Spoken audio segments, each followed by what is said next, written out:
పెన్షన్దారులకు 2,000 నుంచి 4,000 చేస్తామన్నారు. రైతులకు 2 లక్షల రుణమాఫీ అన్నారు. 15,000 రైతు భరోసా అన్నారు.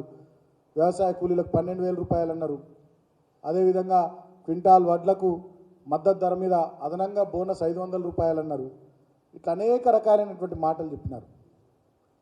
అనేక రకాలైనటువంటి మాటలు చెప్పి వాళ్ళు మోసం చేస్తూ ఉన్నారు. ఇవాళ రైతులకు రుణమాఫీ రాలే, రైతు భరోసా కాదు రైతు బందే రాలే.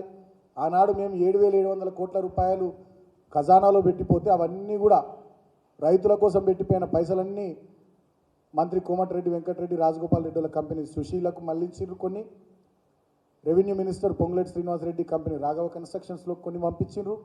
తర్వాత వీళ్ళ వంది మాగదులు వీళ్ళకి ఎవరైతే దగ్గర ఉన్నారో అసెంబ్లీ ఎన్నికలలో సపోర్ట్ చేసిన వాళ్ళు రేపు పార్లమెంట్ ఎన్నికలకు సపోర్ట్ చేయబోతున్నారో వాళ్ళ కంపెనీలలో అన్నిట్లకు ఈ డబ్బులన్నీ మలిపి రైతుల నోట్లో మట్టి కొట్టినారు.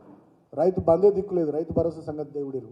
ఇవాళ ఇటువంటి విధానాలతో అటు రైతులను అటు మహిళలను చివరికి నిరుద్యోగులను యువకులను విద్యార్థులను కూడా మోసం చేస్తున్నటువంటి మోసకారి ఈ రేవంత్ రెడ్డి.